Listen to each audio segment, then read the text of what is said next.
Good afternoon.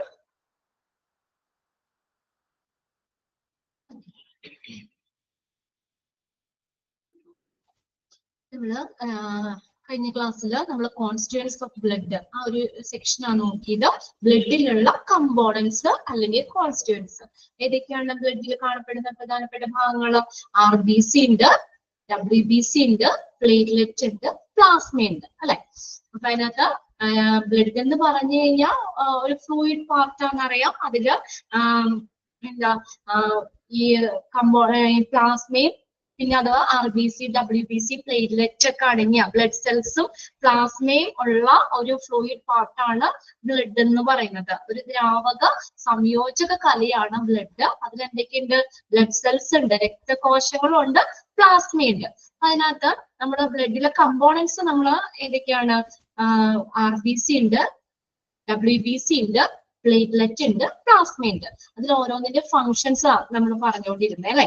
അതായത് blood നമ്മൾ അത് കളക്ട് ചെയ്ത് നമ്മൾ ബ്ലഡ് ബാങ്കിൽ സ്റ്റോർ ചെയ്യുമ്പോൾ ഈ ഓരോ കമ്പോണൻസും ബ്ലഡിലുള്ള ഓരോ കമ്പോണൻസും സെപ്പറേറ്റ് ചെയ്തിട്ടാണ് അവിടെ സ്റ്റോർ ചെയ്യണേന്ന് പറഞ്ഞു അല്ലെ. RBC മാറ്റി, പ്ലേറ്റ്ലെറ്റ് വേറെ മാറ്റി, WBC, പ്ലാസ്മ ഇതിനെല്ലാം സെപ്പറേറ്റ് ചെയ്തിട്ടാണ് ബ്ലഡ് ബാങ്കിൽ സ്റ്റോർ ചെയ്യണേന്ന് പറഞ്ഞു. അപ്പൊ അതിന് ഓരോ ബ്ലഡ് സെൽസും നമുക്ക് ബ്ലഡിലെ ഓരോ കമ്പോണൻസും ഓരോ ഫങ്ഷൻസ് ആ ചെയ്യുന്നത്. അപ്പൊ അതിന്റെ നമ്മൾ ഫങ്ഷൻസ് നോക്കിക്കൊണ്ടിരുന്ന RBC ആണ് ഫസ്റ്റ് പറഞ്ഞത്, റെഡ് ബ്ലഡ് സെൽസ്. അതിന്റെ സയന്റിഫിക് നെയിം നമ്മൾ നോട്ട് ചെയ്യാൻ പറഞ്ഞായിരുന്നു. ഏതാണ്? എറിത്രോസൈറ്റ്സ്. എറിത്രോസൈറ്റ്സ് എന്തിനാ ഉപയോഗിക്കുന്നത്? The cells transport oxygen to the tissue in the body അല്ലെ. നമ്മുടെ ബോഡിയിലെ പല ഭാഗങ്ങളിലേക്ക് ഓക്സിജൻ ട്രാൻസ്പോർട്ട് ചെയ്യുന്ന സെല്ല്, ബ്ലഡ് സെല്ലാണ് RBC എന്ന് പറയുന്നത് അല്ലെ. രണ്ടാമത്തെ നമ്മൾ പറഞ്ഞ പ്ലേറ്റ്ലെറ്റ് ആണ്. പ്ലേറ്റ്ലെറ്റ് എന്തിനെ ഹെൽപ്പ് ചെയ്യുന്ന? Help blood to clot. Blood clot ആവാൻ സഹായിക്കുന്ന ബ്ലഡ് സെല്ല്. എക്സാമിന് ഇങ്ങനെ തന്നെ ചോദിക്കും കേട്ടോ. Which blood cell help to blood clot? ഇതാണ് ബ്ലഡ് ക്ലോട്ട് ആവാൻ സഹായിക്കുന്ന ബ്ലഡ് സെല്ലാണ് പ്ലേറ്റ്ലെറ്റ് എന്ന് പറയുന്നത്. And it is used to treat leukemia and other forms of cancer. Leukemia, blood cancer, അതുപോലെ തന്നെ ക്യാൻസറിന്റെ മറ്റുള്ള ഇതിലൊക്കെ നമ്മൾ ഈ പ്ലേറ്റ്ലെറ്റ് ആണ് നമ്മൾ അവിടെ ഉപയോഗിക്കുന്നത്. നെക്സ്റ്റ് ആണ് WBC. മൂന്നാമത് രണ്ടെണ്ണം നമ്മൾ ഇന്നലെ ക്ലാസ്സിൽ പറഞ്ഞല്ലേ. RBC, പ്ലേറ്റ്ലെറ്റും കഴിഞ്ഞ ക്ലാസ്സിൽ നമ്മൾ പറഞ്ഞല്ലേ. അത്രയല്ലേ കഴിഞ്ഞ ക്ലാസ്സിൽ ഫിനിഷ് ചെയ്തേ? യെസ്. ഇനി അടുത്ത മൂന്നാമത്തെ കമ്പോണന്റ് ആണ് WBC എന്ന് പറയുന്നത്. WBC, white blood cells. White blood cells. അതിന്റെ സയന്റിഫിക് നെയിം ലൂക്കോസൈറ്റ്. ഒന്ന് നോട്ട് ചെയ്ത് വെച്ചത് കേട്ടോ. ലൂക്കോസൈറ്റ് സ്പെല്ലിംഗ് പറയാം.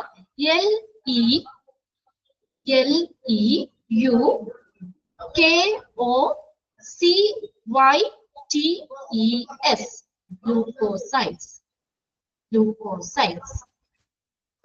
Okay. WBC, white blood cell. Scientific name leukocyte. Okay. പിന്നെ ടെക്സ്റ്റ് ഉള്ളവര് ആ ടെക്സ്റ്റിൽ തന്നെ ഈ പറയുന്ന കാര്യങ്ങൾ നോട്ട് ചെയ്ത് വെക്കുക കേട്ടോ. അണ്ടർലൈൻ ചെയ്യോ അല്ലെങ്കിൽ എന്തെങ്കിലും നിങ്ങൾക്ക് മീനിങ് എഴുതണമെങ്കിൽ ഒക്കെ ആ ടെക്സ്റ്റിൽ തന്നെ നിങ്ങൾ നോട്ട് ചെയ്ത് വെക്കുക. ഇനി ടെക്സ്റ്റ് ഇല്ലാത്തവര് ഒരു സെപ്പറേറ്റ് ഒരു ബുക്ക് എടുക്കുക. ഇപ്പൊ തൽക്കാലത്തേക്ക് നിങ്ങൾക്ക് ടെക്സ്റ്റ് കിട്ടണവരെയും ഒരു ബുക്ക് എടുത്ത് ഒന്ന് ജസ്റ്റ് വേണ്ട അത്യാവശ്യം വേണ്ട പോയിന്റ്സ് മാത്രം ഒന്ന് നോട്ട് ചെയ്തെടുക്കാം. ഇന്നലെ ഞാനിവിടെ ടെക്നിക്കലില് നമ്മൾ ഓഫീസിൽ കോൺടാക്ട് ചെയ്തായിരുന്നു. അപ്പൊ അവര് പറഞ്ഞത് ഈ ടെക്സ്റ്റ് കിട്ടിയില്ല എന്ന് കുറെ പേര് ഇങ്ങനെ പറഞ്ഞു എന്ന് പറഞ്ഞപ്പോ പറഞ്ഞത് നിങ്ങൾ പേയ്മെന്റ് ചെയ്തിട്ട് ടെക്സ്റ്റിന് പേയ്മെന്റ് ചെയ്ത് ഒരു 7 ദിവസം കൊണ്ട് ടെക്സ്റ്റ് എല്ലാവർക്കും കിട്ടുമെന്നാ പറഞ്ഞേ. ഇനി അഥവാ 7 ദിവസം കഴിഞ്ഞിട്ട് പേയ്മെന്റ് ചെയ്ത് 7 ദിവസം കഴിഞ്ഞിട്ടും ടെക്സ്റ്റ് ഇനി കിട്ടിയില്ല എന്നുണ്ടെങ്കിൽ ചെറിയൊരു ടെക്നിക്കൽ ഇഷ്യൂ കൊണ്ടാണ് അത് ഉടനെ തന്നെ കിട്ടുമെന്ന് അറിയിക്കാൻ പറഞ്ഞു. എല്ലാവരും എന്തായാലും ടെക്സ്റ്റ് എന്ന് പറഞ്ഞത് നമ്മളെ സംബന്ധിച്ച് നിർബന്ധമാണ്. എല്ലാവരും വാങ്ങണം ടെക്സ്റ്റ്. ടെക്സ്റ്റിൽ നമ്മൾ ടീച്ചേഴ്സ് പറയുന്ന ഓരോ കാര്യങ്ങളും നോട്ട് ചെയ്തിടാനുള്ളത്, അണ്ടർലൈൻ ചെയ്യാനുള്ളത്, മീനിങ് നിങ്ങൾക്ക് അത്യാവശ്യം നിങ്ങൾക്ക് ടെക്സ്റ്റിൽ തന്നെ ഇതൊക്കെ ഒന്ന് നോട്ട് ചെയ്തിടാം. അപ്പൊ നമ്മൾ ആ ടെക്സ്റ്റും കൂടി നിങ്ങൾ ക്ലാസ്സിൽ ഇരിക്കുമ്പോൾ വെറുതെ കേട്ടിരിക്കാതെ ആ ടെക്സ്റ്റും കൂടി ഉണ്ടെങ്കിൽ നമുക്ക് അപ്പൊ തന്നെ അത് ഇമ്പോർട്ടന്റ് ആയിട്ടുള്ളതൊക്കെ അണ്ടർലൈൻ ചെയ്ത് തന്നെ പോകാം. അപ്പൊ നിങ്ങൾക്ക് എക്സാം വരുമ്പോൾ നിങ്ങൾക്ക് എക്സാമിന് എളുപ്പമായിരിക്കും. ഈ സെക്ഷനുകൾ പ്രത്യേകം കോൺസെൻട്രേറ്റ് ചെയ്ത് പഠിക്കാൻ പറ്റും. ഓക്കെ, എല്ലാവരും പെട്ടെന്ന് തന്നെ ടെക്സ്റ്റ് വാങ്ങുക കേട്ടോ. എല്ലാവരും ടെക്സ്റ്റ് വാങ്ങുക. അതിനുള്ള പേയ്മെന്റ് എത്രയാണെന്ന് വെച്ചാൽ അത് നിങ്ങൾ വിളിച്ചിട്ടുണ്ടാവുമല്ലോ ഇവിടെ നിന്ന്.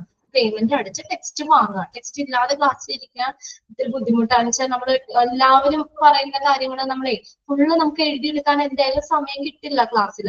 അതുകൊണ്ട് മാക്സിമം വേഗത്തിൽ ടെക്സ്റ്റ് വാങ്ങുക കേട്ടോ. ടെക്സ്റ്റ് നിർബന്ധമാണ്. Okay.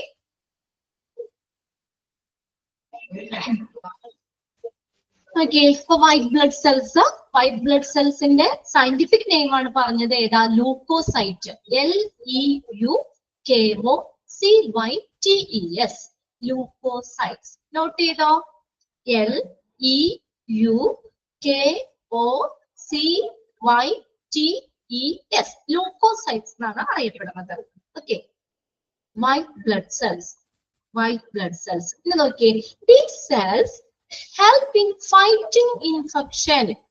Fighting infection and help the immune process. അതായത് നമ്മുടെ ശരീരത്തിന്, മനുഷ്യ ശരീരത്തിന് രോഗപ്രതിരോധ ശേഷി നൽകുന്ന ബ്ലഡ് സെല്ലാണ് വൈറ്റ് ബ്ലഡ് സെൽസ് എന്ന് പറയുന്നത്. നമുക്ക് പെട്ടെന്ന് രോഗങ്ങളൊക്കെ വരാതെയൊക്കെ അതിനെ ഫൈറ്റ് ചെയ്ത്, ഇൻഫെക്ഷനെ ഫൈറ്റ് ചെയ്ത് നിർത്താനായിട്ട് സഹായിക്കുന്ന ബ്ലഡ് സെല്ലാണ് വൈറ്റ് ബ്ലഡ് സെൽസ്. അപ്പൊ നമ്മൾ പറയൂലേ ചിലർക്കൊക്കെ പെട്ടെന്ന് രോഗം വരും, കാരണം ചിലർക്കൊക്കെ എന്താ പറയാ നല്ല ഇമ്മ്യൂണിറ്റി പവർ ഉണ്ട്. ആ ഇമ്മ്യൂൺ പ്രോസസ്സിനെ ഹെൽപ്പ് ചെയ്യുന്ന പ്രതിരോധ ശേഷി ഉണ്ട്. പെട്ടെന്ന് അസുഖമൊന്നും വരില്ല. എന്തുകൊണ്ടാ? നമ്മുടെ ആ ബ്ലഡില് ആ വൈറ്റ് ബ്ലഡ് സെൽസ് ഉണ്ട് അല്ലെ. അപ്പൊ അത് എങ്ങനെ സഹായിക്കുന്നതാണ്? നമുക്ക് മനുഷ്യ ശരീരത്തിന് രോഗപ്രതിരോധ ശേഷി നൽകാൻ വേണ്ടി സഹായിക്കുന്ന ബ്ലഡ് സെല്ലാണ് ഇത് വൈറ്റ് ബ്ലഡ് സെൽസ്. ജസ്റ്റ് നോട്ടിൽ എഴുതുന്ന ഒരു ഹെൽപ്പ് ഇൻ ഫൈറ്റിംഗ് ഇൻഫെക്ഷൻ അത്ര എഴുതി വെക്കാം. Okay, these cells help in fighting infection.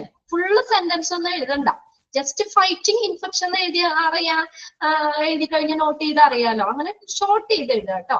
Help to immune process. Immunity, നമുക്ക് രോഗപ്രതിരോധ ശേഷി നൽകുന്ന ബ്ലഡ് സെല്ലാണ് വൈറ്റ് ബ്ലഡ് സെൽസ്. എക്സാമ്പിൾ ഇതുപോലെ തന്നെ ചോദിക്കാം, സെയിം മെത്തേഡില്. In which type of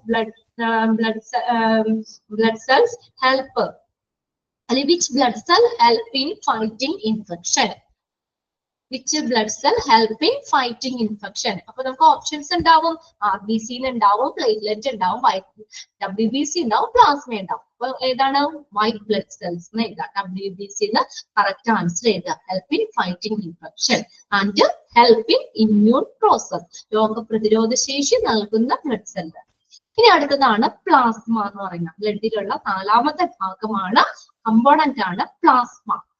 plasma, the watery fluid part of the blood in which the red blood cells, white blood cells and platelet are suspended. എന്നാ പറഞ്ഞേക്കുന്നേ? Watery fluid part, രക്തത്തിന്റെ ദ്രാവക ഭാഗമാണ് plasma. Watery fluid part of the blood അങ്ങനെ ചോദിക്കുക എക്സാമിന്. WBCയുടെ scientific name leucocyte എന്നാണ് കേട്ടോ. Message ചെയ്തു, ഒന്ന് പറയാമോ എന്ന് വെച്ചിട്ട്. Leucocyte, LEUKOCYTES, leucocytes. ഓക്കെ, ഇനി പ്ലാസ്മയാണ്. പ്ലാസ്മ എന്ന് പറഞ്ഞാൽ watery fluid part of the blood. എക്സാമിന് ഇങ്ങനെ തന്നെ ചോദിക്കും, the watery fluid part of the blood is called dash. എന്തെന്ന് എഴുതാം? പ്ലാസ്മ. ബ്ലഡിലെ ദ്രാവക ഭാഗമാണ് പ്ലാസ്മ എന്ന് പറയുന്നത്. In which the red blood cells, RBC, WBC, platelet are suspended. ഈ പ്ലാസ്മയിലാണ് RBCയും WBCയും പ്ലേറ്റ്ലെറ്റും ഒക്കെ സസ്പെൻഡ് ചെയ്തിരിക്കുന്നത്, നിൽക്കുന്നത്. പ്ലാസ്മയിലാണ് കാണപ്പെടുന്നത്. RBC, WBC, പ്ലേറ്റ്ലെറ്റ് ഒക്കെ സസ്പെൻഡ് ചെയ്തേക്കുന്നത്, നിലനിൽക്കുന്നത് ഈ പ്ലാസ്മയിലാണ്. ഇത് കാണപ്പെടുന്നത് പ്ലാസ്മയിലാണ്. Okay, plasma is required to carry many parts of the blood through the bloodstream. ആ ബ്ലഡ് സ്ട്രീം എന്ന് വെച്ചാൽ രക്തപ്രവാഹം അല്ലെങ്കിൽ രക്തയോട്ടം എന്ന് പറയാം. ആ ബ്ലഡ് സ്ട്രീമിൽ കൂടെ പ്ലാസ്മ എന്താണ് എല്ലാ ഭാഗത്തേക്കും ബ്ലഡിൽ കൂടെ തന്നെ ഇങ്ങനെ ക്യാരി ചെയ്തുകൊണ്ടിരിക്കുകയാണ്, പോയിക്കൊണ്ടിരിക്കുകയാണ്. Plasma is required to carry many parts of the blood through the bloodstream. Bloodstreamil കൂടെ എല്ലാ ഭാഗത്തേക്കും നമ്മൾ പറഞ്ഞല്ലോ ബ്ലഡിലെ ദ്രാവക ഭാഗമാണ് പ്ലാസ്മ. എല്ലാ ഭാഗത്തേക്കും ഇങ്ങനെ പോയിക്കൊണ്ടിരിക്കുകയാണ്. Plasma perform many functions include the following. Important ആണ് കേട്ടോ. പ്ലാസ്മയുടെ ഫങ്ഷൻസ് എന്തൊക്കെയാണെന്ന്. ഇതിൽ 3 ഫംഗ്ഷൻ പറയുന്നുണ്ട്. പ്ലാസ്മയുടെ ഫംഗ്ഷൻ പ്ലാസ്മ ഫസ്റ്റ് നോക്കിയേ, help to maintain blood pressure. എന്താണ്? ബി പി മെയിൻറ്റെയിൻ ചെയ്യാനായിട്ട് സഹായിക്കുന്നു. Help to maintain blood pressure. രണ്ടാമത്തെ, provides protein for blood clotting. Blood clot ആവാനായിട്ടുള്ള പ്രോട്ടീൻ പ്രൊവൈഡ് ചെയ്യുന്നത് പ്ലാസ്മയാണ്. Provides protein for blood clotting. Blood ക്ലോട്ടിങ്ങിന് ആവശ്യമായിട്ടുള്ള പ്രോട്ടീൻ പ്രൊവൈഡ് ചെയ്യുന്നത് പ്ലാസ്മയാണ്. നെക്സ്റ്റ് ഒരു ഫംഗ്ഷൻ, പ്ലാസ്മയുടെ ഫംഗ്ഷൻ എന്ന് വെച്ചാൽ balance the level of sodium potassium. നമ്മുടെ ബോഡിയിൽ സോഡിയം പൊട്ടാസ്യം ലെവല് ബാലൻസ് ചെയ്യാനും സഹായിക്കുന്നതും പ്ലാസ്മയാണ്. എക്സാമിന് ഇങ്ങനെ തന്നെ ചോദിക്കാം കേട്ടോ. Which of the following is included in the functions of plasma. പ്ലാസ്മയുടെ ഫങ്ഷൻസിൽ ഇൻക്ലൂഡ് ചെയ്യുന്നത് ഏത്, അല്ലെങ്കിൽ ഇൻക്ലൂഡ് ചെയ്യാത്തത് ഏത്? 2 ടൈപ്പ് ക്വസ്റ്റ്യൻ ചോദിക്കാം. 3 പഠിച്ചു വെക്കണം. Help to maintain blood pressure, provide protein for blood clotting, balance the level of sodium and potassium. Blood പ്രഷറിന് മെയിൻറ്റെയിൻ ചെയ്യാൻ സഹായിക്കുന്നു, ബ്ലഡ് ക്ലോട്ടിങ്ങിന് ആവശ്യമായിട്ടുള്ള പ്രോട്ടീൻ പ്രൊവൈഡ് ചെയ്യാൻ സഹായിക്കുന്നു, സോഡിയം പൊട്ടാസ്യം ലെവല് ബാലൻസ് ചെയ്യുന്നു. ഓക്കെ, 3 നോട്ട് ചെയ്തിട്ടുണ്ട്. ഇനി അടുത്തതാണ് cryoprecipitate, AHF, anti haemophilic factor. Cryoprecipitate എന്താന്ന് നോക്കിയേ, the portion of the plasma that contain clotting factors that help to control bleeding. ബ്ലീഡിങ്ങിനെ കൺട്രോൾ ചെയ്യാൻ സഹായിക്കുന്ന ക്ലോട്ടിംഗ് ഫാക്ടർ ഉൾപ്പെടുന്ന പ്ലാസ്മയിലെ ഒരു ഭാഗം, അതാണ് ക്രയോ പ്രസിപ്പിറ്റേറ്റ് എന്ന് പറയുന്നത്. Cryoprecipitate AHF. അതിന്റെ എക്സ്പാൻഡഡ് ഫോം വേണ്ടി ചോദിക്കാം കേട്ടോ. Anti haemophilic factor. എന്താണ്? അതൊന്ന് അണ്ടർലൈൻ ചെയ്തിട്ടേരെ. The portion of the plasma that contain clotting factors that help to control bleeding. ബ്ലീഡിങ്ങിനെ കൺട്രോൾ ചെയ്യാൻ സഹായിക്കുന്ന ക്ലോട്ടിംഗ് ഫാക്ടർ ഉള്ള അടങ്ങിയിട്ടുള്ള പ്ലാസ്മയിലെ ഒരു ഭാഗമാണ് ഈ ക്രയോ പ്രസിപ്പിറ്റേറ്റ് എന്ന് പറയുന്നത്. Cryo precipitate. അടുത്തത്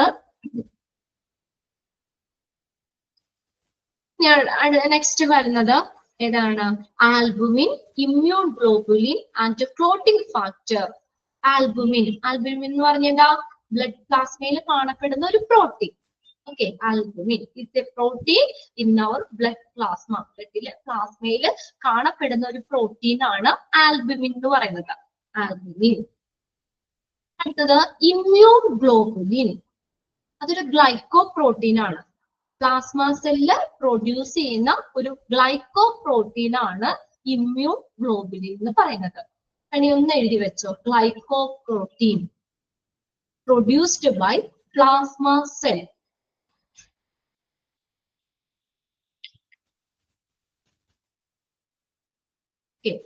ജസ്റ്റ് ഒന്ന് മനസ്സിലാവാനാണ് കേട്ടോ. എപ്പോഴും നിങ്ങൾക്ക് ക്വസ്റ്റ്യൻസ് എപ്പോഴും നമ്മുടെ ഈ പ്രിന്റർ നോട്ടിനെ ബേസ് ചെയ്തിട്ടായിരിക്കും എക്സാമിന് ക്വസ്റ്റ്യൻസ്. ഇതിൽ നിന്ന് എക്സ്ട്രാ ക്വസ്റ്റ്യൻസോ അല്ലെങ്കിൽ അങ്ങനെയൊന്നും ഇല്ല. നിങ്ങൾ പ്രിന്റർ നോട്ട് നമ്മുടെ ഈ ടെക്സ്റ്റ് ഇല്ലേ, നിങ്ങളുടെ ടെക്സ്റ്റ്, അതായത് ഞാനിവിടെ ഇപ്പൊ ഷെയർ ചെയ്തേക്കുന്നത് നിങ്ങളുടെ ടെക്സ്റ്റ് ആണ്. ആ ടെക്സ്റ്റ് നന്നായിട്ട് വായിക്കുക എല്ലാവരും. നിങ്ങൾ ആ ടെക്സ്റ്റ് നന്നായിട്ട് ടെക്സ്റ്റിനെ ബേസ് ചെയ്തിട്ട് തന്നെയായിരിക്കും ക്വസ്റ്റ്യൻ നിങ്ങൾക്ക് വരുന്നത് കേട്ടോ. എക്സാമിന്റെ ക്വസ്റ്റ്യൻ ടെക്സ്റ്റിന് മാത്രമേ ഉണ്ടാവുള്ളൂ. അത് ശ്രദ്ധിക്കുക. അപ്പൊ അതുകൊണ്ട് ടെക്സ്റ്റിൽ പറയുന്നത് ശ്രദ്ധിച്ച് നോക്കുക. ഗ്ലോബുലിൻ, ഇപ്പൊ എന്താ ഗ്ലോബുലിൻ എന്നൊന്നും അങ്ങനെ ചോദിക്കില്ല. അത് ഞാൻ ജസ്റ്റ് നിങ്ങൾക്ക് മനസ്സിലാവാൻ വേണ്ടിയാണ്. അത് ആവശ്യമുണ്ടെങ്കിൽ മാത്രം ഒന്ന് എഴുതി വെക്കുക. Glyco protein produced by plasma cell. Plasma cell produce ചെയ്യുന്ന ഒരു ഗ്ലൈക്കോ പ്രോട്ടീൻ ആണ് ഇത് ഗ്ലോബുലിൻ. ഇമ്മ്യൂൺ ഗ്ലോബുലിൻ അത് നമ്മുടെ ഇമ്മ്യൂണിറ്റിനെ എന്ത് ചെയ്യുന്നു? ഇമ്മ്യൂൺ സിസ്റ്റം സ്ട്രോങ്ങർ ആക്കുന്നു, ഇമ്മ്യൂണിറ്റി പവർ കൂട്ടുന്നു. And then clotting factor blood clot ചെയ്യാൻ ആൽബുമിൻ എന്ന് പറഞ്ഞ protein in our blood plasma. ബ്ലഡിലെ പ്ലാസ്മയിൽ കാണപ്പെടുന്ന ഒരു protein.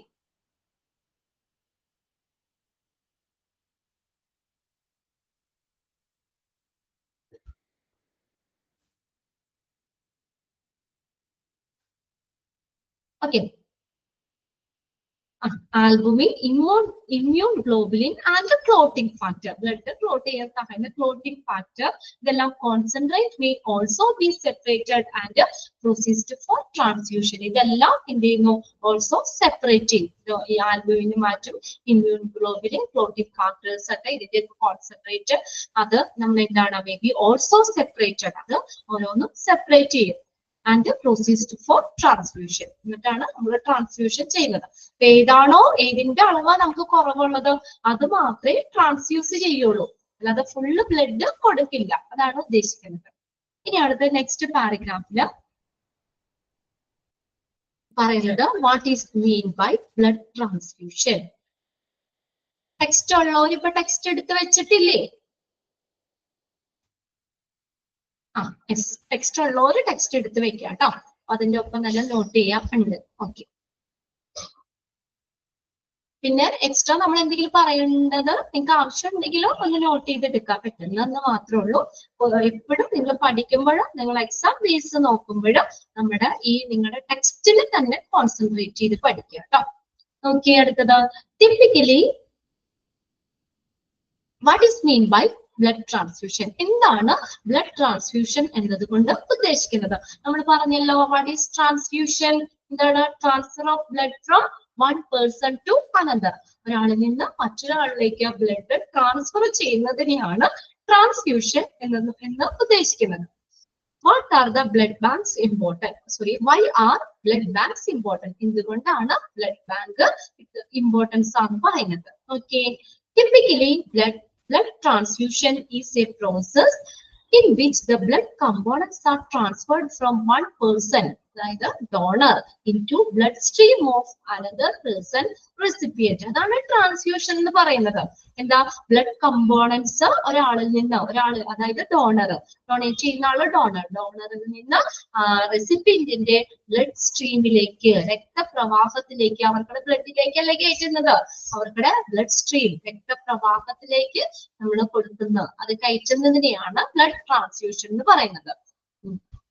Blood transfusion is the process in which blood components are transferred.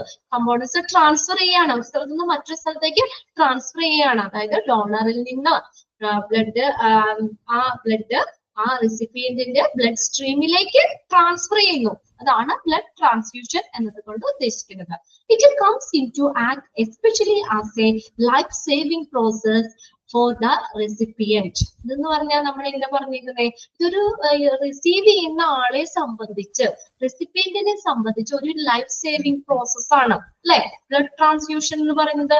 നമ്മൾ ഒത്തിരി കേട്ടിട്ടുണ്ടല്ലോ, നമ്മൾ ആക്സിഡന്റ്സ് ഒക്കെ പറ്റി നമ്മൾ റോഡിലൊക്കെ നമ്മൾ എന്താ ഒത്തിരി ബ്ലഡ് നമ്മുടെ ബോഡിയിൽ പോയി എന്താ ഡെത്ത് ആയിട്ടുള്ള കേസുകളും ഉണ്ട് അല്ലെ. നമുക്ക് ആ കറക്റ്റ് സമയത്തിന് നമുക്ക് മാച്ച് ആയിട്ടുള്ള ബ്ലഡ് കിട്ടുക എന്നുള്ളത് വലിയ കാര്യമാണ്. അത് റിസീവ് ചെയ്യുന്ന ആളെ സംബന്ധിച്ച് എന്താണ്? ഒരു ലൈഫ് സേവിങ് പ്രോസസ് ആണ് ബ്ലഡ് ട്രാൻസ്ഫ്യൂഷൻ എന്ന് പറയുന്നത് അല്ലെ. കറക്റ്റ് സമയത്ത് നമുക്ക് മാച്ച് ആയിട്ടുള്ള ബ്ലഡ് കിട്ടണം. അത് കിട്ടിയില്ലെങ്കിൽ നമുക്ക് മരണം വരെ സംഭവിക്കാം. റെസിപ്പിയന്റിനെ സംബന്ധിച്ച് എന്താണ്? ഇതൊരു ലൈഫ് സേവിങ് പ്രോസസ് ആണ്. When there a large loss of blood cells through bleeding or depression of the bone marrow.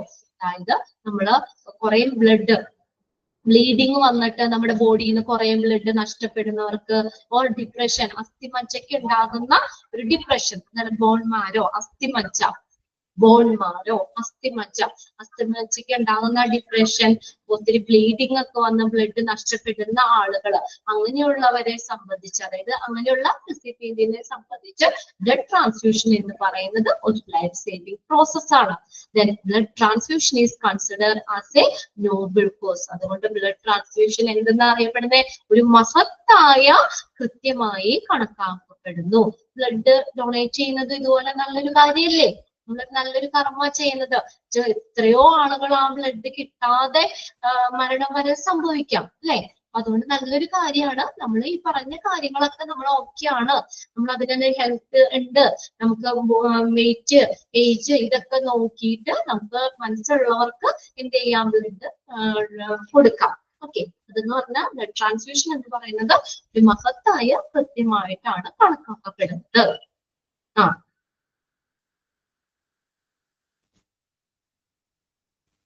മഹദാനം, മഹത്തായ കൃത്യമായിട്ടാണ് ഇത് കണക്കാക്കപ്പെടുന്നത്. നല്ലൊരു കാര്യമാണ് വെച്ചാൽ റെസിപ്പിയന്റിനെ സംബന്ധിച്ച് അതൊരു ലൈഫ് സേവിങ് പ്രോസസ് ആണ്.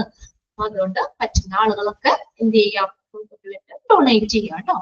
ഓക്കെ, ഇനി അടുത്തത് നോക്കിയേ. നെക്സ്റ്റ്, അതിനകത്ത് ബ്ലഡ് ട്രാൻസ്ഫ്യൂഷൻ എന്താന്നുള്ളത് നമ്മൾ ഓൾറെഡി പഠിച്ചു കഴിഞ്ഞ കാര്യം തന്നെയാണ് പറഞ്ഞേക്കുന്നത് കേട്ടോ. Transfer of blood from one person to another, that is blood transfusion. റെസിപ്പിയന്റിനെ സംബന്ധിച്ച് ഒരു ലൈഫ് സേവിങ് പ്രോസസ് ആണ് പറഞ്ഞു. ഇനി അടുത്ത് നോക്കിയേ, blood bank services. Blood bank services act as the universal point as they collect, test and store all types of blood. അത് എന്തായിട്ടാ ഒരു യൂണിവേഴ്സൽ പോയിന്റ്. നമുക്ക് ബ്ലഡ് ബാങ്ക് എന്തായിട്ടാ പ്രവർത്തിക്കുന്നത്? ബ്ലഡ് കളക്ട് ചെയ്യുന്നു, പലതരത്തിലുള്ള ടെസ്റ്റുകൾ നടത്തുന്നു, എല്ലാ തരത്തിലുള്ള ബ്ലഡും സ്റ്റോർ ചെയ്യുന്നു അല്ലെ. അതാണ് ശരിക്കും ബ്ലഡ് ബാങ്കിന്റെ സർവീസ്. ബ്ലഡ് ബാങ്ക് ചെയ്യുന്നത് ബ്ലഡ് കളക്ട് ചെയ്യുന്നു, അനുയോജ്യമായിട്ടുള്ള ടെസ്റ്റുകൾ നടത്തുന്നു, അതിനുശേഷം എല്ലാ തരത്തിലുള്ള ബ്ലഡും സ്റ്റോർ ചെയ്യുന്നു. They watchfully screen test the blood for any sign of infection. നമ്മൾ പറഞ്ഞ ടെസ്റ്റുകൾ നടത്തും. അത് അവർ വളരെയധികം സൂക്ഷ്മമായിട്ട് തന്നെ അവരെന്ത് ചെയ്യുന്നു, സ്ക്രീൻ ടെസ്റ്റ് നടത്തും. Blood for any sign of ഇൻഫെക്ഷന്റെ ഒരു കണിക പോലും ഇല്ല, എല്ലാം പെർഫെക്റ്റ് ആണ് എന്നുള്ളത് അവര് വളരെ ശ്രദ്ധിച്ച് തന്നെ സ്ക്രീൻ ടെസ്റ്റ് അവർ നടത്തുന്നു. അതായത് എല്ലാ ടെസ്റ്റുകളും അവർ ചെയ്യുന്നുണ്ട്. Other than screening of infection, they also check the blood type, whether the type AB or O, and whether it is RH negative or RH positive. അപ്പൊ നമ്മൾ ആ ഇൻഫെക്ഷൻ ഉണ്ടോ നമ്മൾ പറഞ്ഞില്ലേ, ഇതൊക്കെ ടെസ്റ്റുകളാണ്. നമ്മൾ പ്രിലിമിനറി ടെസ്റ്റുകൾ പറഞ്ഞു, അതിനകത്ത് പിന്നെ കമ്മ്യൂണിക്കബിൾ ഡിസീസ് ഉണ്ടോ നോക്കൂ. അങ്ങനെ എല്ലാ ഇൻഫെക്ഷന്റെ ഒരു കണിക പോലും ഇല്ല എന്നുള്ളത് ടെസ്റ്റ് ചെയ്യുമെന്ന് പറഞ്ഞു അല്ലെ. അതിന് പുറമെ other than screening of infection, ആ ഇൻഫെക്ഷൻ ഉണ്ടോ എന്നുള്ളത് നോക്കുന്നതിന് പുറമെ എന്ത് ചെയ്യുന്നു, they also check the blood type, whether AB or O.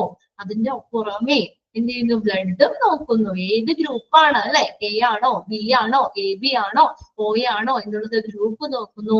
And whether it is RH negative or positive. ഇനിയിപ്പോ ആ ഗ്രൂപ്പ് നോക്കി കഴിഞ്ഞിട്ട് നെക്സ്റ്റ് നോക്കുന്നത് എന്താ, അത് പോസിറ്റീവ് ആണോ നെഗറ്റീവ് ആണോ എന്ന് നോക്കും. അതിന്റെ RH ഫാക്ടർ ഉണ്ടോ എന്ന് നോക്കും അല്ലെ. എ ആണെന്ന് മനസ്സിലാക്കി കഴിഞ്ഞാൽ നെക്സ്റ്റ് നോക്കും ആ പ്രോട്ടീൻ RH ഫാക്ടർ പ്രസന്റ് ഉണ്ടോ. അങ്ങനെയാണെങ്കിൽ പോസിറ്റീവ് ബ്ലഡ് അല്ലെ, ഐ പോസിറ്റീവ് ആണോ, എ നെഗറ്റീവ് ആണോ, ബി പോസിറ്റീവ് ആണോ, ബി നെഗറ്റീവ് ആണോ. അങ്ങനെ നമ്മൾ ആ ബ്ലഡ് ഗ്രൂപ്പ് നോക്കി കഴിഞ്ഞാൽ നെക്സ്റ്റ് എന്താണ്, അത് നമ്മൾ അതിനകത്ത് പോസിറ്റീവ് ആണോ നെഗറ്റീവ് ആണോ എന്നുള്ളത് നോക്കും. ഇനി നോക്കിയേ, compatibility testing is done to find out if a particular unit of blood can be transferred safely into certain patient. Compatibility എന്ന് പറഞ്ഞാൽ അനുയോജ്യമായ, കമ്പാറ്റിബിലിറ്റി അനുയോജ്യമായിട്ടുള്ള ടെസ്റ്റിങ്ങുകളൊക്കെ ഇങ്ങനെ നടത്തി എല്ലാം നോക്കിയതിന് ശേഷം മാത്രമേ അത് നമ്മൾ സേഫ് ആയിട്ട് അത്രയും ഉറപ്പുവരുത്തിയതിനു ശേഷം മാത്രമേ ബ്ലഡ് ട്രാൻസ്ഫർ ചെയ്യുള്ളൂ എന്നുള്ളത്. If a particular unit of blood can be transferred safely into certain patient, അതിനുശേഷം മാത്രമാണ് ആ പേഷ്യൻസിലേക്ക് ട്രാൻസ്ഫർ ചെയ്യുന്നുള്ളൂ. ഓക്കെ, ഇനി ഇവിടെ താഴെ ഒരു നോട്ട് എന്ന് പറഞ്ഞ് തന്നിട്ടുണ്ട്, നോക്കാം, ഇമ്പോർട്ടന്റ് ആണ് കേട്ടോ അത്. If your blood type is O negative, you are the universal donor. Underline ചെയ്തിട്ടത്. ഇനി നമ്മൾ പറഞ്ഞു യൂണിവേഴ്സൽ ഡോണർ എന്നറിയപ്പെടുന്ന ബ്ലഡ് ഗ്രൂപ്പ് ഏതാന്നാ പറഞ്ഞേ, യൂണിവേഴ്സൽ ഡോണർ ഏത് ഗ്രൂപ്പാ? ഓ വെരി ഗുഡ്.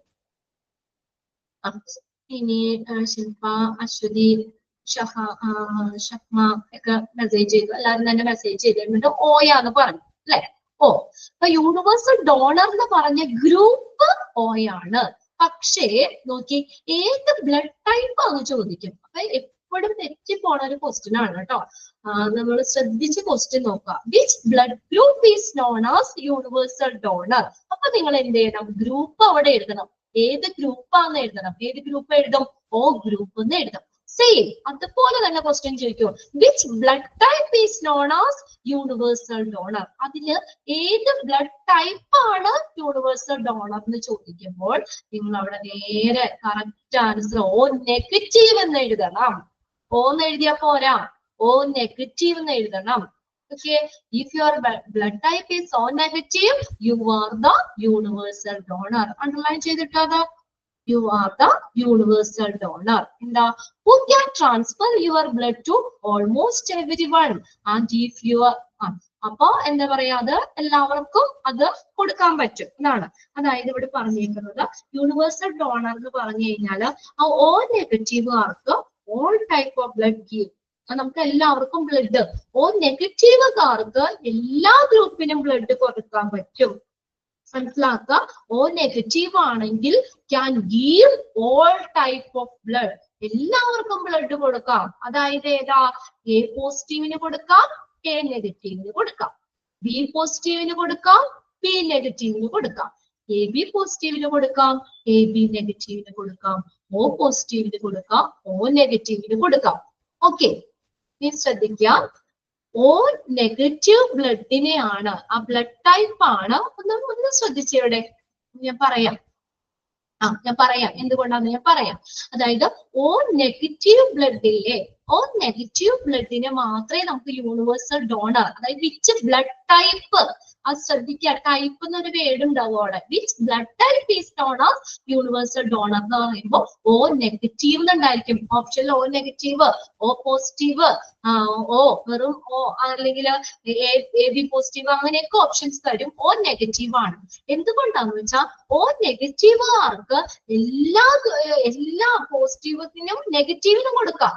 അതായത് എല്ലാവർക്കും ബ്ലഡ് കൊടുക്കാൻ പറ്റും. Can give all type of blood, all type, എല്ലാവർക്കും ബ്ലഡ് കൊടുക്കാൻ പറ്റും. അതായത് ഏതാണ്, എ പോസിറ്റീവിന് കൊടുക്കാം, എ നെഗറ്റീവിന്, ഞാൻ പറഞ്ഞില്ല, ബി പോസിറ്റീവിന്, ബി നെഗറ്റീവിന്, എ ബി പോസിറ്റീവിന്, എ ബി നെഗറ്റീവിന്, ഓ പോസിറ്റീവിന്, ഓ നെഗറ്റീവ്. എന്നാൽ ഇവിടെ ശ്രദ്ധിച്ചേ, ഓ പോസിറ്റീവുകാർക്ക് ബ്ലഡ് പോസിറ്റീവ് ഗ്രൂപ്പിന് മാത്രമേ കൊടുക്കാൻ പറ്റുള്ളൂ. ക്ലിയർ ആയോ? ഓ പോസിറ്റീവ് ആണെങ്കിൽ യൂണിവേഴ്സൽ ഡോണർ ഓ എന്ന് പറഞ്ഞു, ശരി.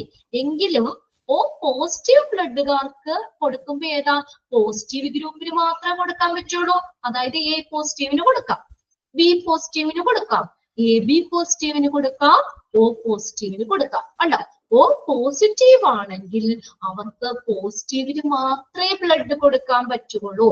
എന്നാൽ ഓ നെഗറ്റീവ് ആണെങ്കിൽ എല്ലാ ഗ്രൂപ്പും എല്ലാവർക്കും കൊടുക്കാം. അതായത് പോസിറ്റീവിനും കൊടുക്കാം, നെഗറ്റീവിനും കൊടുക്കാം.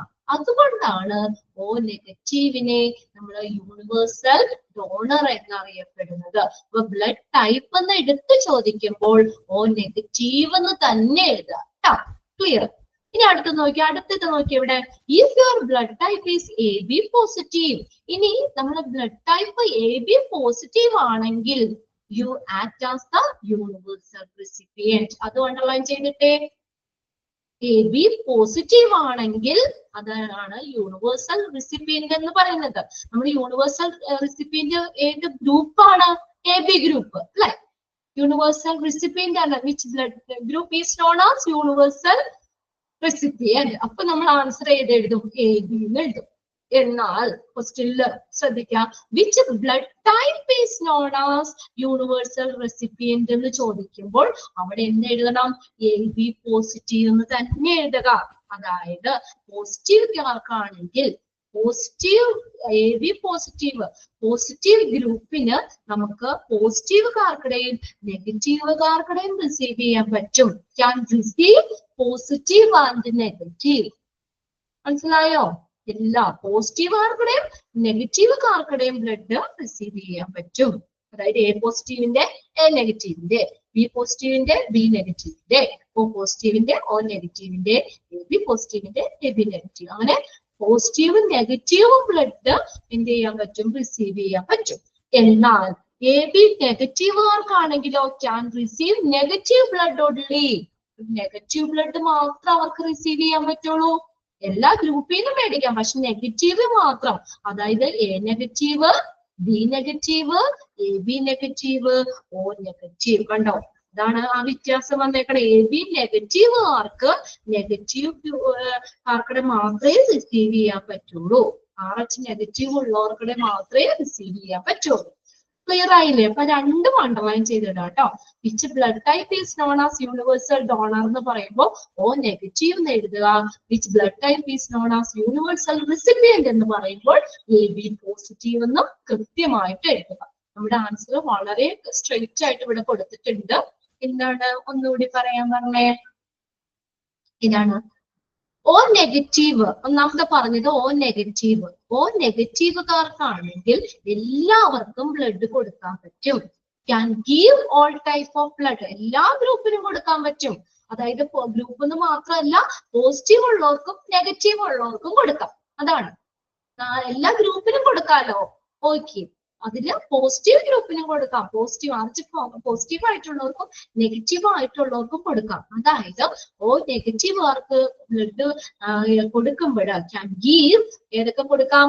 A positive, A negative. Okay, B positive, B negative. AB positive, AB negative. O positive, oh negative. അതായത് പോസിറ്റീവിനും നെഗറ്റീവിനും കൊടുക്കാം. മനസ്സിലായോ? പോസിറ്റീവിനും നെഗറ്റീവിനും കൊടുക്കാൻ പറ്റും. എന്നാൽ ഓ പോസിറ്റീവ് ആർക്കാണെങ്കിൽ പോസിറ്റീവിന് മാത്രമേ കൊടുക്കാൻ പറ്റുള്ളൂ. എ പോസിറ്റീവിന് കൊടുക്കാം, പിന്നെ ബി പോസിറ്റീവിന് കൊടുക്കാം, AB പോസിറ്റീവിന് കൊടുക്കാം, ഓ പോസിറ്റീവിന് കൊടുക്കാം. ഓക്കെ, മനസ്സിലായില്ലേ? അതുപോലെ തന്നെ AB പോസിറ്റീവ്, അതിനെ നമ്മൾ യൂണിവേഴ്സൽ റിസിപ്പിയന്റ് എന്നാണ് അറിയപ്പെടുന്നത്. Blood type AB positive. അതായത് എന്താ? AB പോസിറ്റീവുകാർക്ക് റിസീവ് ചെയ്യാൻ can receive positive and negative. Positive ബ്ലഡും റിസീവ് ചെയ്യാം, നെഗറ്റീവ് ബ്ലഡും റിസീവ് ചെയ്യാം. അതായത് അപ്പൊ ഏതൊക്കെ വരും? എ പോസിറ്റീവും എ നെഗറ്റീവും റിസീവ് ചെയ്യാം. അവർക്കടെ റിസീവ് ചെയ്യാം. ഓക്കെ, ബി പോസിറ്റീവ് ആർക്കടെയും ബി നെഗറ്റീവ് ആർക്കടെയും റിസീവ് ചെയ്യാം. AB പോസിറ്റീവിന്റെയും AB നെഗറ്റീവിന്റെയും റിസീവ് ചെയ്യാം. ഓ പോസിറ്റീവിന്റെയും ഓ നെഗറ്റീവിന്റെയും റിസീവ് ചെയ്യാം. അതുകൊണ്ടാണ് നമ്മൾ AB പോസിറ്റീവിനെ യൂണിവേഴ്സൽ റിസിപ്പിയന്റ് എന്ന് പറയുന്നത്. എന്നാൽ AB നെഗറ്റീവുകാർക്കാണെങ്കിലോ നെഗറ്റീവ് ബ്ലഡ് മാത്രമേ റിസീവ് ചെയ്യാൻ പറ്റുള്ളൂ. 4 ഗ്രൂപ്പിൽ നിന്നും വാങ്ങാം, പക്ഷെ ഏതാ?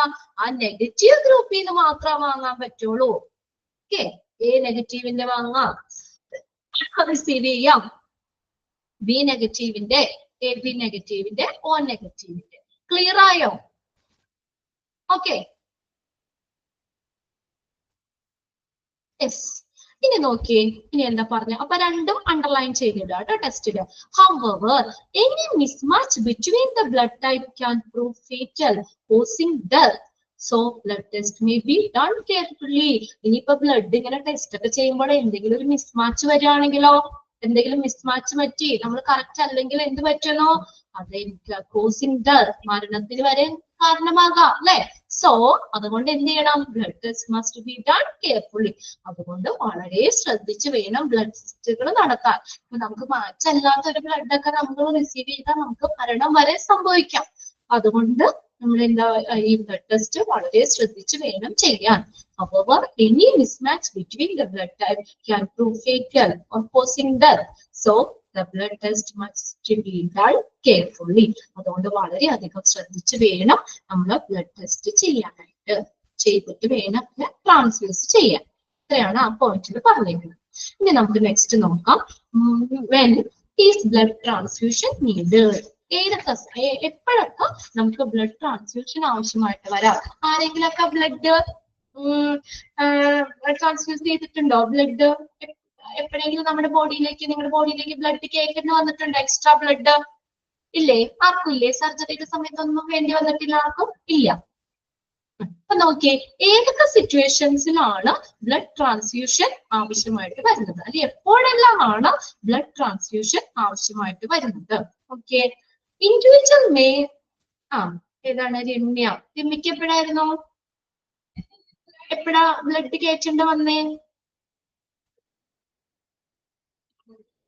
ഒരു കുട്ടി ഇവിടെ എസ് എന്ന് പറഞ്ഞിട്ടുണ്ട്. അപ്പൊ എന്തിനാണ് നമുക്ക് നമ്മുടെ ഇതിനകത്ത് വന്ന കാര്യത്തിനാണോ എന്ന് അറിയാലോ.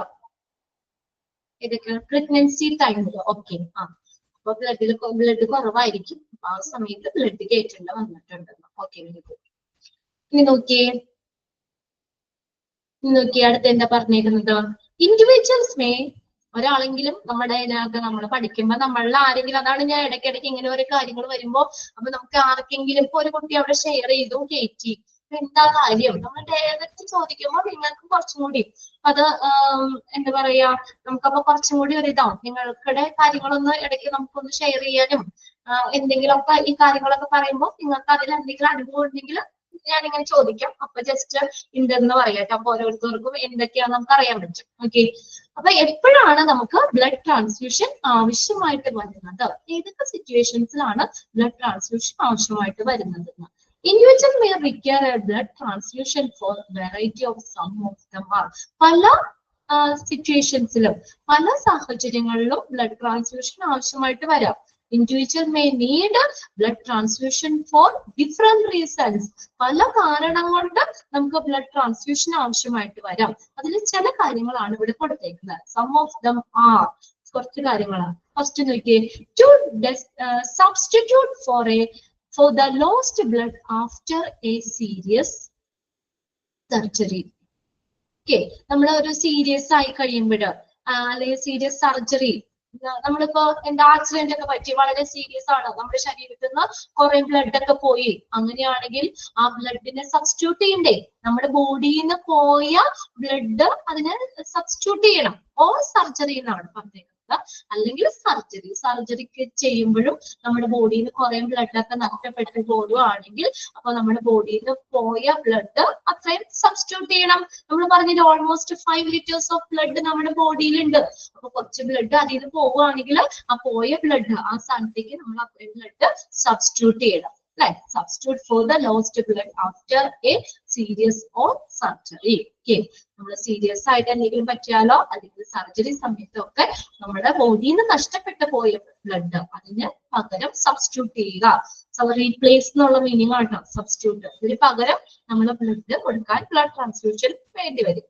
അടുത്ത നോക്കിയാൽ ഡൈജസ്റ്റീവ് ട്രാക്ട് ബ്ലീഡിങ് ദഹനനാളത്തിൽ ഉണ്ടാകുന്ന എന്തെങ്കിലും രക്തസ്രാവം ഇന്റേണൽ ആയിട്ട് എന്തെങ്കിലും ബ്ലീഡിങ് ഒക്കെ വരികയാണെങ്കിൽ ഡൈജസ്റ്റീവ് ട്രാക്ട് ബ്ലീഡിങ് ദഹനനാളത്തിനുണ്ടാവുന്ന എന്തെങ്കിലും ബ്ലീഡിങ് അപ്പൊ അങ്ങനെ ബ്ലഡ് പോവുകയാണെങ്കിൽ അതിന് പകരം ഇതുപോലെ ബ്ലഡ് സബ്സ്റ്റിറ്റ്യൂട്ട് ചെയ്യേണ്ടി വരും ട്രാൻസ്ഫ്യൂസ് ചെയ്യേണ്ടി വരും അടുത്ത് നോക്കിയേ ലുക്കീമിയ നമ്മൾ പറഞ്ഞില്ലേ leukaemia is also blood cancer ഒക്കെ ആണെങ്കിൽ എന്താ പറയാ ആ ബ്ലഡ് മാറ്റിയിട്ട് പകരം വേറെ ബ്ലഡ് ട്രാൻസ്ഫ്യൂസ് ചെയ്യേണ്ടി വരും ഇനി lack of healthy RBC red blood cells ഇനി നമ്മുടെ ബോഡിയിൽ ഹെൽത്തി RBC ഇല്ല അങ്ങനെ ഒരു ഇതിനകത്താണെങ്കിൽ നമുക്ക് RBC ട്രാൻസ്ഫ്യൂസ് ചെയ്യേണ്ടി വരാം അല്ലെ lack of healthy red blood cells RBCയുടെ കുറവുണ്ടെങ്കിൽ അല്ലെ ചിലർക്ക് ബ്ലഡ് ടെസ്റ്റ് ചെയ്യുമ്പോൾ RBC കുറവാണ് അപ്പൊ എന്ത് ചെയ്യും RBC ട്രാൻസ്ഫ്യൂസ് ചെയ്യണം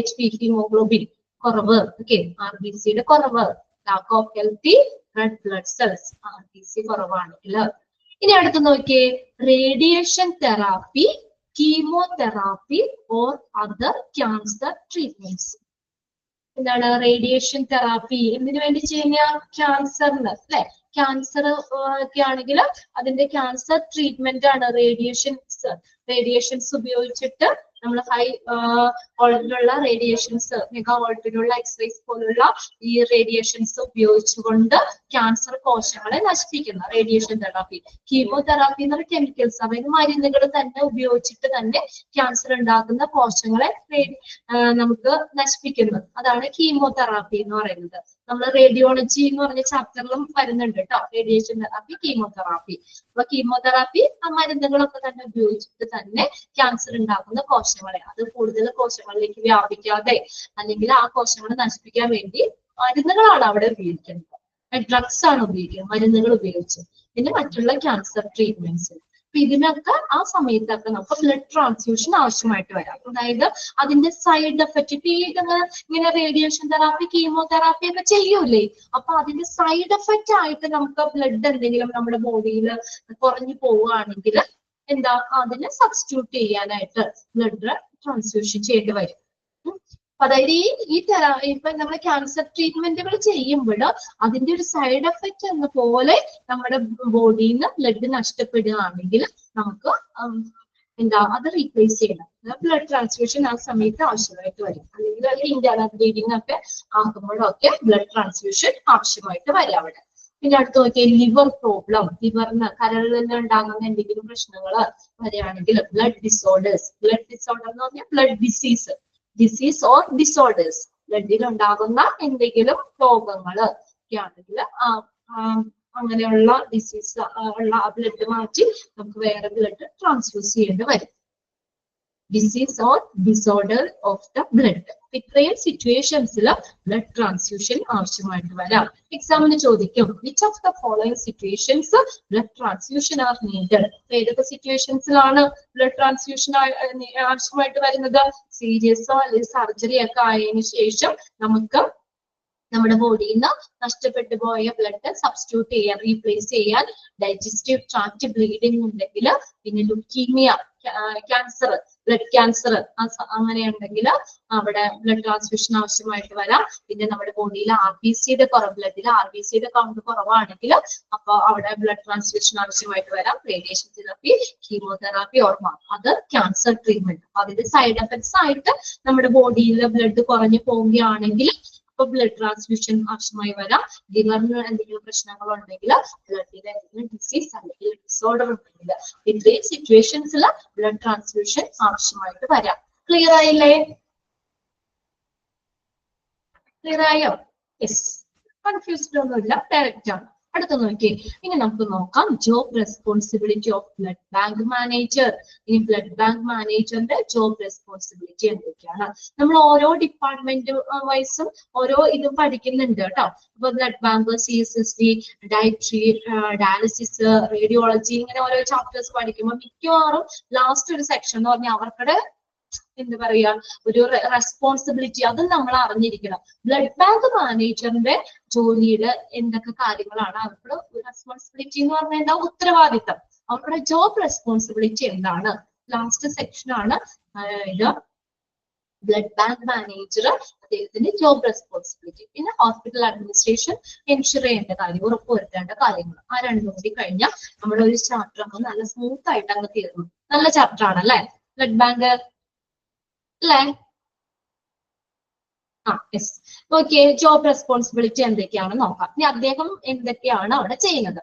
ഒരു ബ്ലഡ് ബാങ്ക് മാനേജർ ആവുകയാണ് ആണെങ്കിൽ അദ്ദേഹം എന്തൊക്കെയാണ് അദ്ദേഹത്തിന്റെ ജോലി സംബന്ധമായിട്ടുള്ള കാര്യങ്ങൾ അല്ലെങ്കിൽ അദ്ദേഹത്തിന്റെ ഉത്തരവാദിത്തങ്ങൾ എന്തൊക്കെയാണെന്ന് നോക്കാം. Blood bank manager act as head of the entire blood bank. ആ ബ്ലഡ് ബാങ്കിന്റെ ഹെഡായിട്ട് ആക്ട് ചെയ്യുന്ന ഒരാളാണ് ബ്ലഡ് ബാങ്ക് മാനേജർ. അതായത് ഇത്രേ ഉള്ളൂ. അദ്ദേഹം അവിടുത്തെ കാര്യങ്ങൾ എല്ലാത്തിനും മൊത്തത്തില് എന്ത് ചെയ്യണം? ഒന്ന് കൺട്രോൾ ചെയ്യണം.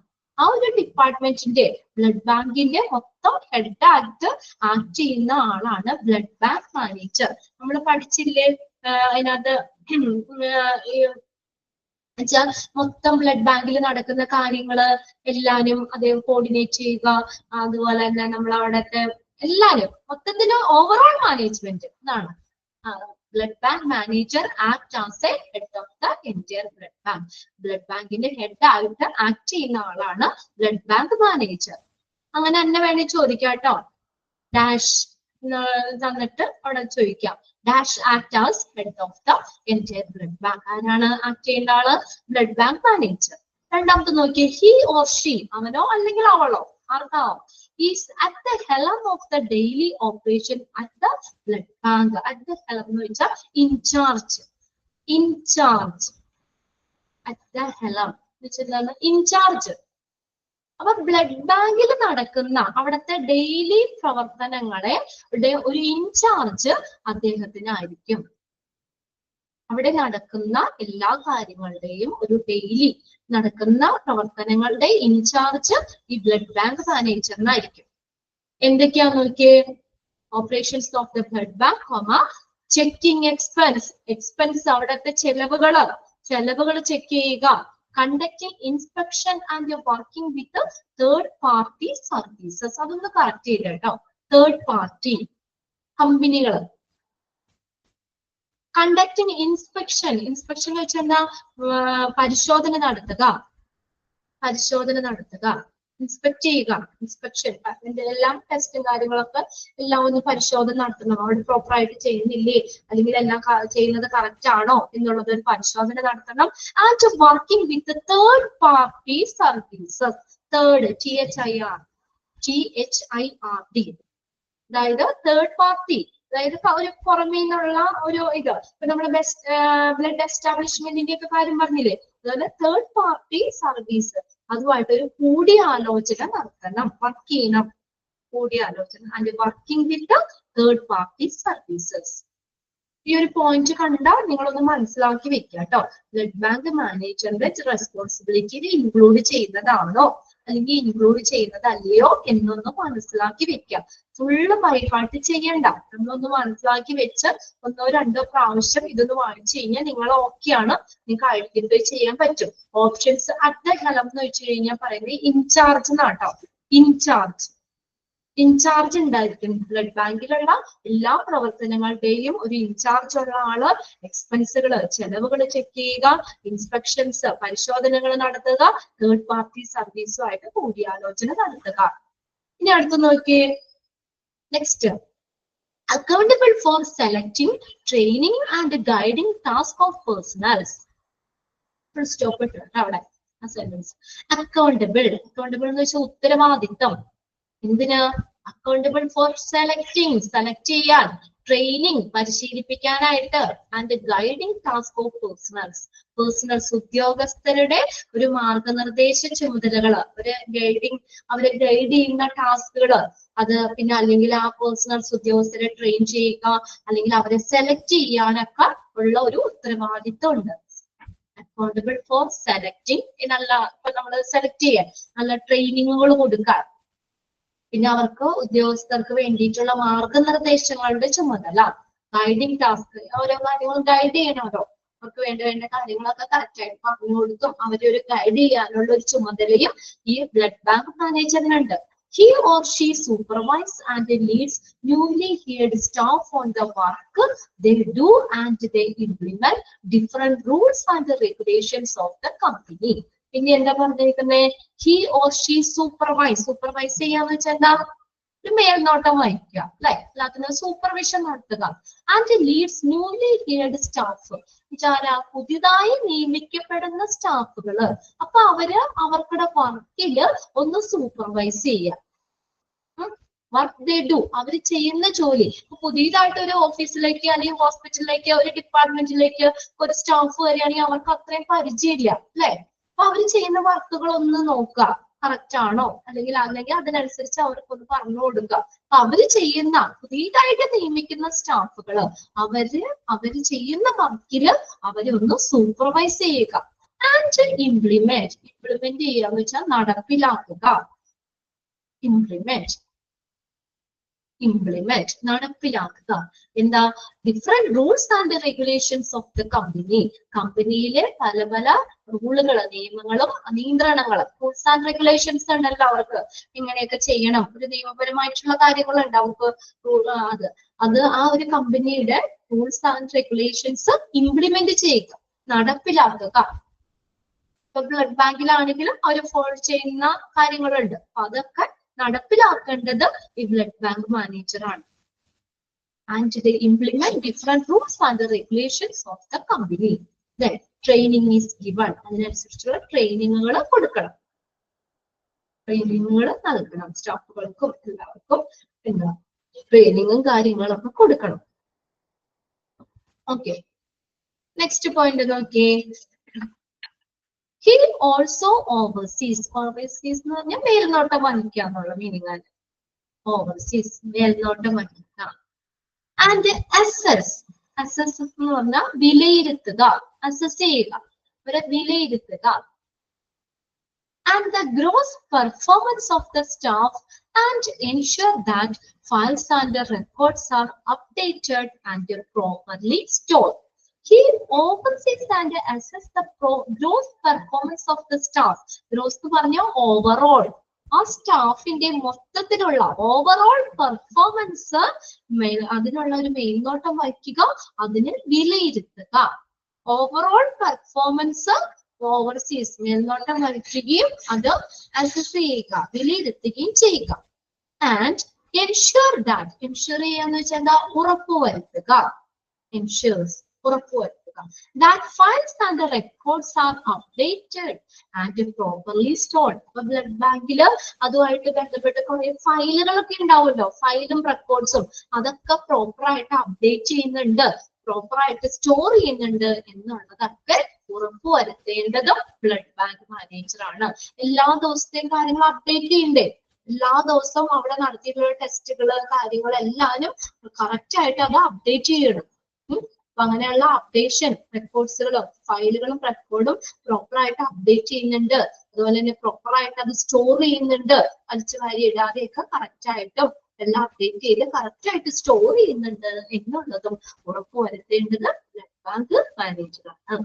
നെക്സ്റ്റ് നോക്കി ലാസ്റ്റ് പോയിന്റ് എന്താ, apart from the management of the blood bank staff, bank ആണ് കേട്ടോ, അത് ഒന്ന് കറക്റ്റ് ചെയ്തേരും. എന്നാണ് അവിടെ കിടക്കുന്നത്, നിങ്ങളുടെ ടെസ്റ്റിലുള്ള ഒരു മിസ്റ്റേക്ക് ആണ് bank. Apart from the management of the blood bank staff, blood bank സ്റ്റാഫിന്റെ മാനേജ്മെന്റിന് പുറമേ, അപ്പാർട്ട് ഫ്രം മാനേജ്മെന്റിന് പുറമേ, apart from the management of blood bank staff, blood bank സ്റ്റാഫിന്റെ ഒരു മാനേജ്മെന്റിന് പുറമെ the blood bank manager is responsible for developing center program. പ്രോഗ്രാമുകള് വികസിപ്പിക്കാൻ ഡെവലപ്പ് ചെയ്യാനുള്ള ഒരു ഉത്തരവാദിത്വം ഉണ്ട്. സച്ചാസ് ഇതാ blood donation month, blood donation month പോലുള്ള പ്രോഗ്രാമുകള് ഡെവലപ്പ് ചെയ്യാനുള്ള ഒരു ഉത്തരവാദിത്വവും ബ്ലഡ് ബാങ്ക് മാനേജറിനുണ്ട്. ഇപ്പൊ സ്റ്റാഫുകൾ തന്നെ അവര് എന്താ പറയാ പ്രോഗ്രാംസുകൾ ചെയ്യാം. അതിന് പുറമെ apart from the management of the blood bank staff, ആ ബ്ലഡ് ബാങ്ക് സ്റ്റാഫിന്റെ മാനേജ്മെന്റിന് പുറമെ ബ്ലഡ് ബാങ്ക് മാനേജറിന് സെന്റർ പ്രോഗ്രാമുകൾ, ബ്ലഡ് ഡൊണേഷൻ മന്ത് പോലുള്ള സെന്റർ പ്രോഗ്രാമുകൾ ഡെവലപ്പ് ചെയ്യാനുള്ള ഒരു ഉത്തരവാദിത്വം ഉണ്ട്. എന്താണെന്നറിയോ നാഷണൽ ബ്ലഡ് ഡൊണേഷൻ മന്ത് ഏത് മാസാന്നറിയോ നിങ്ങക്ക്? നാഷണൽ ബ്ലഡ് ഡൊണേഷൻ മന്ത് ഏത് മാസാന്നറിയോ? ആർക്കെങ്കിലും അറിയോ? ഏപ്രിൽ അല്ല, ഒരു ക്ലൂ തരാം, എല്ലാവരും പറയും. ഫസ്റ്റ് മന്ത് ഏതാ? ഫസ്റ്റ് മന്ത് ഏതാ സ്റ്റാർട്ട് ചെയ്യുന്നേ? ജനുവരി ആണ് കേട്ടോ, ജനുവരി ആണ്. അതൊന്നും ചോദിക്കില്ല, വെറുതെ ഞാനിങ്ങനെ പറഞ്ഞു എന്നുള്ളൂ. ജനുവരി ആണ് ബ്ലഡ് ഡൊണേഷൻ മന്ത് എന്ന് പറയുന്നത്. ഇനി ആരും മാർക്കില്ലോ? ഇല്ല, ജനുവരിയിലാണ് ബ്ലഡ് ഡൊണേഷൻ മന്ത്. അപ്പൊ അത് അവിടെ നമ്മൾ ബ്ലഡ് ഡൊണേഷനുമായിട്ട് ബന്ധപ്പെട്ടുള്ള അതിന്റെ കാര്യങ്ങളും അഡ്വാൻറ്റേജുകളൊക്കെ പറഞ്ഞ്, അല്ലെങ്കിൽ അങ്ങനെ ആളുകൾക്ക് ഒരു മോട്ടിവേഷൻ കൊടുക്കുന്ന രീതിയിലുള്ള പ്രോഗ്രാമുകൾ, സെമിനാറുകളോ അല്ലെങ്കിൽ അവർക്ക് ഇതുപോലെ തന്നെ ഹോസ്പിറ്റലിലാണെങ്കിലും അവയർനെസ് കിട്ടുന്ന രീതിയിലുള്ള പ്രോഗ്രാമുകൾ, അങ്ങനെയുള്ള ഈ പ്രോഗ്രാമുകൾ സംഘടിപ്പിക്കാൻ, അത് വികസിപ്പിക്കാൻ, ഡെവലപ്പ് ചെയ്യാനുള്ള ഒരു ഉത്തരവാദിത്വവും ബ്ലഡ് ബാങ്ക് മാനേജറിനുണ്ട്. ഇത്രയും കാര്യങ്ങളൊന്നും നോക്കി എന്തൊക്കെ പറഞ്ഞേ? എന്റെ ബ്ലഡ് ബാങ്കിന്റെ ഹെഡായിട്ട് ആക്ട് ചെയ്യണം. രണ്ടാമത്തെ എന്താ പറഞ്ഞേക്കുന്നത്? He or she is at the helm of the daily operation at the blood bank. Blood ബാങ്കിൽ നടത്തുന്ന എല്ലാ പ്രവർത്തനങ്ങളുടെയും ഒരു ഇൻചാർജ്. അറ്റ് ദ ഹെലം എന്ന് പറഞ്ഞ ഇൻചാർജ് എന്നാണ്. At the helm in charge. Blood ബാങ്കിൽ ഡെയിലി നടക്കുന്ന എല്ലാ പ്രവർത്തനങ്ങളുടെയും ഒരു ഇൻചാർജ് വേണം. എക്സ്പെൻസുകൾ, അവിടെ മൊത്തമുള്ള ചെലവുകൾ ചെക്ക് ചെയ്യുക, കറക്റ്റ് ആയിട്ടാണോ കണക്കും കാര്യങ്ങളൊക്കെ, എക്സ്പെൻസ് ഒക്കെ ചെക്ക് ചെയ്യുക, ഇൻസ്പെക്ഷൻസ് പരിശോധനകൾ നടത്തുക, തേർഡ് പാർട്ടി സർവീസുമായിട്ടൊക്കെ കൂടിയാലോചന നടത്തുക. അടുത്ത് നോക്കിയേ, നെക്സ്റ്റ് മൂന്നാമത്തെ പോയിന്റിൽ എന്താ പറഞ്ഞേക്കുന്നത്? സ്റ്റാഫുകളെ സെലക്ട് ചെയ്യുക, ട്രെയിനിങ് ചെയ്യിക്കുക, അവർക്ക് വേണ്ട മാർഗനിർദ്ദേശങ്ങൾ കൊടുക്കുക, ഉദ്യോഗസ്ഥരുടെ. പിന്നെ അതുപോലെ തന്നെ പുതിയതായിട്ട് നിയമിക്കുന്ന സ്റ്റാഫുകൾ ഉണ്ടല്ലോ, ന്യൂലി ഹിയർഡ് സ്റ്റാഫ്, അവരെ എന്ത് ചെയ്യുക? സൂപ്പർവൈസ് ചെയ്യുക, അവരെ മേൽനോട്ടം വഹിക്കുക.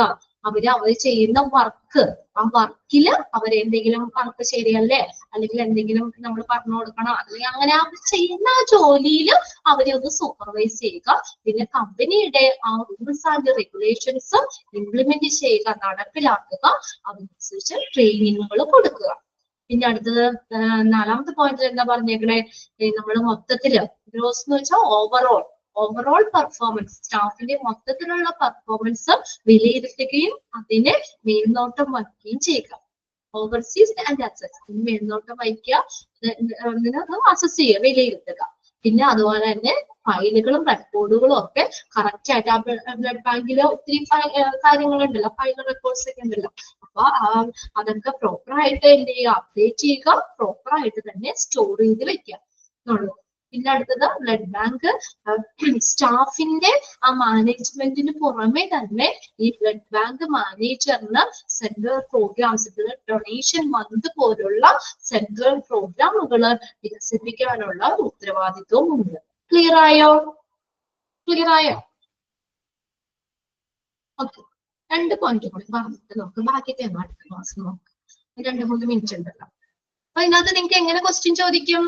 ഫംഗ്ഷൻസിൽ ഇൻക്ലൂഡ് ചെയ്തത് ഏത്, അല്ലെങ്കിൽ ഇൻക്ലൂഡ് ചെയ്യാത്തത് ഏത്. ഓക്കെ, പിന്നെ കുഞ്ഞു കുഞ്ഞു എന്തെങ്കിലും ഉണ്ടെങ്കിൽ ഇത് ഞാൻ പറഞ്ഞുണ്ട്, ഫസ്റ്റ് ലൈൻ ഒന്ന് അണ്ടർലൈൻ ചെയ്തിട്ട് പറഞ്ഞുണ്ട് കേട്ടോ. അതൊക്കെ നമ്മളെ വേണമെങ്കിൽ ചോദിക്കാം.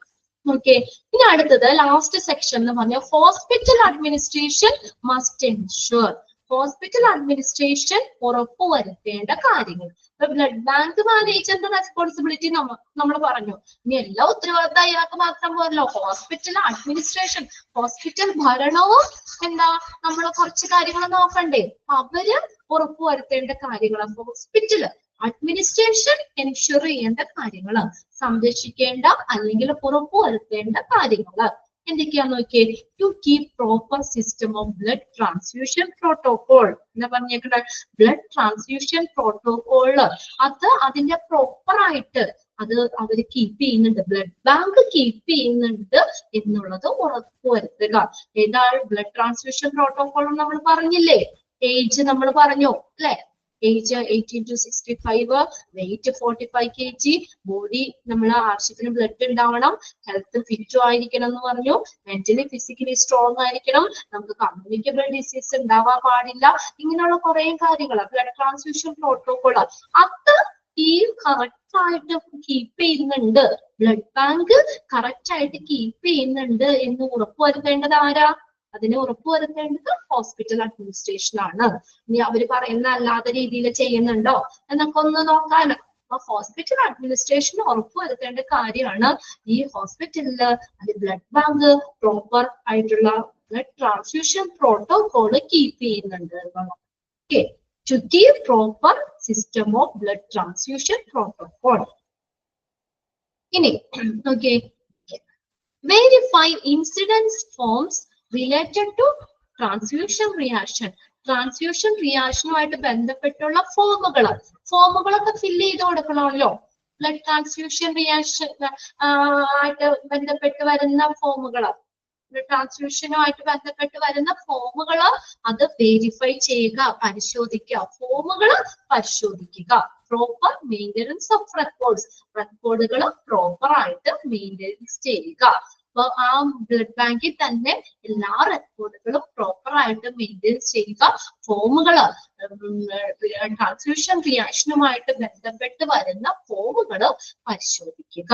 ഓക്കെ, ഇന്ന് ഇത്രയും മതി. ബാക്കിയൊക്കെ നമുക്ക് അടുത്ത ക്ലാസ്സിൽ നോക്കാം കേട്ടോ. ഫുള്ളിങ് 5 പോയിന്റ് ഉള്ളൂ. അപ്പൊ ബാക്കി നമുക്ക് അടുത്ത ക്ലാസ്സിലേക്ക് നോക്കാം. ഇന്ന് നമ്മൾ പറഞ്ഞ കാര്യങ്ങളൊക്കെ നമുക്ക് എല്ലാവർക്കും ക്ലിയർ ആയെന്ന് വിശ്വസിക്കുന്നു. ഏതാണ് കുറച്ച് കാര്യങ്ങൾ നമ്മൾ പഠിച്ചു പോകണുള്ളൂ. കമ്പോണൻസിൽ 2 എണ്ണം ലാസ്റ്റ് പറഞ്ഞു, WBCയും പ്ലാസ്മയും പറഞ്ഞു. പിന്നെ അതിനകത്ത് എന്താണ് ബ്ലഡ് ട്രാൻസ്ഫ്യൂഷൻ,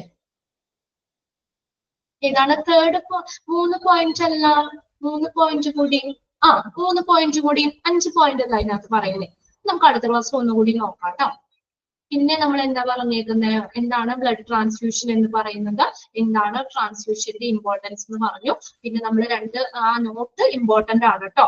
യൂണിവേഴ്സൽ ഡോണർ എന്നറിയപ്പെടുന്ന ബ്ലഡ് ടൈപ്പ് ചോദിക്കുമ്പോൾ O negative, universal recipient blood type ചോദിക്കുമ്പോൾ AB പോസിറ്റീവ് എന്ന് എഴുതണം.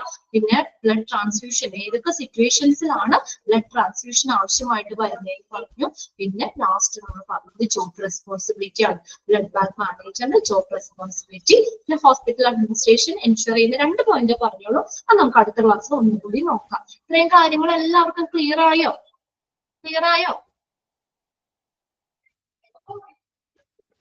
ഫോളോ ചെയ്യാൻ പറ്റുന്നില്ലേ? ക്ലാസ് ഒക്കെ ഓക്കെ ആണോ?